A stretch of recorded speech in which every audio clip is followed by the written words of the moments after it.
Well, kids, it's the current year, and they made an Expendables 4. 9 years after the third movie underperformed at the box office, Lionsgate made another one. It's not one of those low-budget direct-to-DVD sequels like the Escape Plan movies either. It's a wide theatrical release with a $100 million budget. Now, why in the world would our Hollywood friends go and do a thing like that? Well, two words.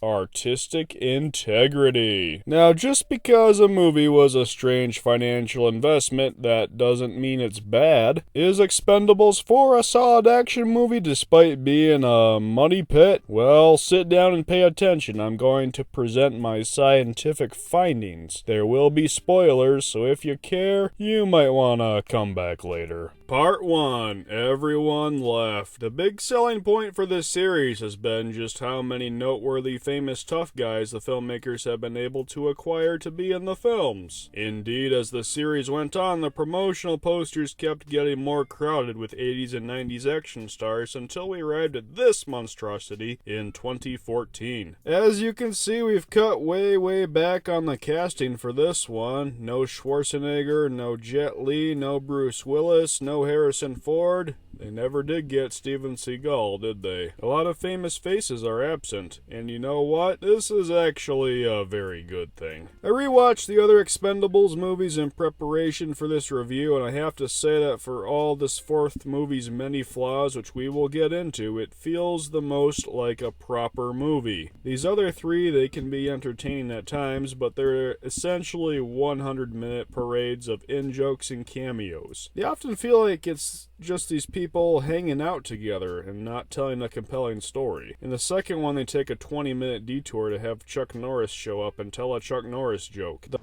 I heard another rumor that you were bitten by a king cobra. Yeah, I was. But after 5 days of agonizing pain, the cobra died.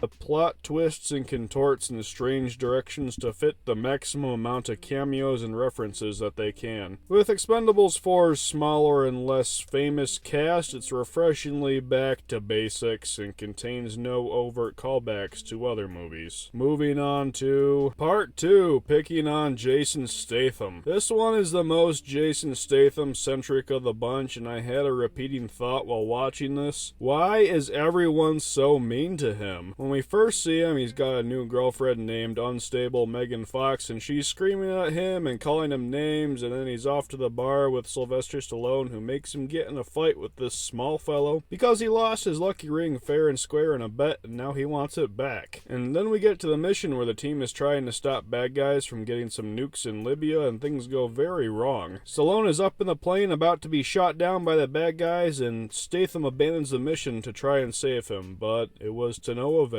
Sly dies. Yeah, we'll see. Despite the fact that they're called the Expendables, they never really die besides Liam Hemsworth. After that, the Expendables straight up kick Statham off the team because he's too prone to emotional decision making. His replacement? Unstable Megan Fox. Okay, I wouldn't follow her across the street. She didn't even go to Libya. You guys are pulling off a bench warmer. This is pretty harsh, you guys. After all you've been through, he makes one bad call while trying to save his best friend and he's just fired? Somehow Dolph Lundgren is still on the team despite selling you out and trying to kill you all in the first movie. Can't you guys cut your most senior and most capable member a little break here? Oh, speaking of breaks, let's take one to talk about Part 3. The visual effects are not very good. It's in these early scenes where you start to wonder where the $100 million went. It certainly didn't go to the green screen department. Good grief, I think credits said special effects by Cousin Dale, who took an afternoon off from the gas station in Kalkaska to help us out, and we paid him with a Whopper and a 12-pack. This is just inexcusably bad. It looks unfinished. Why not delay it? What's one more year after 9? Some of the action scenes are actually kind of fun and decently staged, like a motorcycle chase on a ship later on. It's just a shame that Cousin Dale let us down with the visual effects so badly. Anyway, back to the plot. Part 4, the plot is convoluted. I watched this movie twice and examined the Wikipedia page, and the story here just doesn't come together for me. The nukes are put on the ship and taken to Russian waters, and the Expendables, minus Statham, plus CIA boss Andy Garcia, track it down and sneak on board to prevent World War III. They're captured laughably fast, and I'm unsure why the bad guys don't just kill them right there. Garcia betrays them because he's secretly a shadowy arms dealer, and for some reason, this is such a confusing part, starts the countdown for the nukes. Statham shows up with Tony Jaa to save his ungrateful team and blows up Garcia's getaway helicopter with like 6 minutes left on the countdown, and if I'm him, this is the moment where I pull out my remote and hit stop. But instead, he throws the remote overboard. He plans to defeat the Expendables, climb onto a rubber raft, and ride it away from the explosion and the resulting tsunami in under 6 minutes.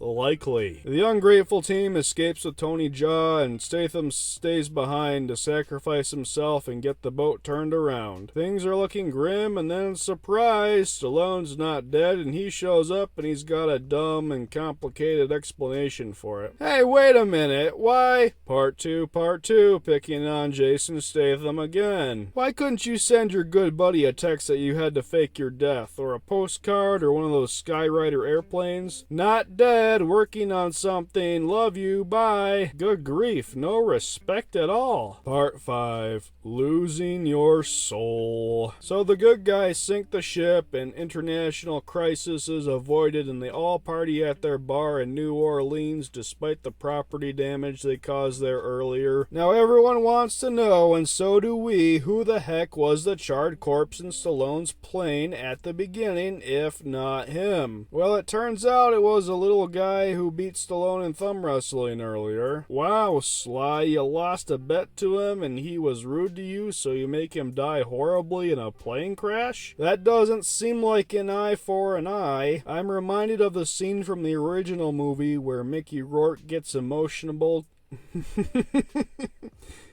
I'm reminded of the scene from the original movie where Mickey Rourke gets emotional talking about how much he regrets his life of violence, and he warns Stallone not to lose his soul. Always hold on to your humanity and value life. After taking all them lives, here was one that I could have saved, but I didn't. And what I realized later on was if I'd have saved that woman, I might have, I don't know, saved what was left of my soul, you know?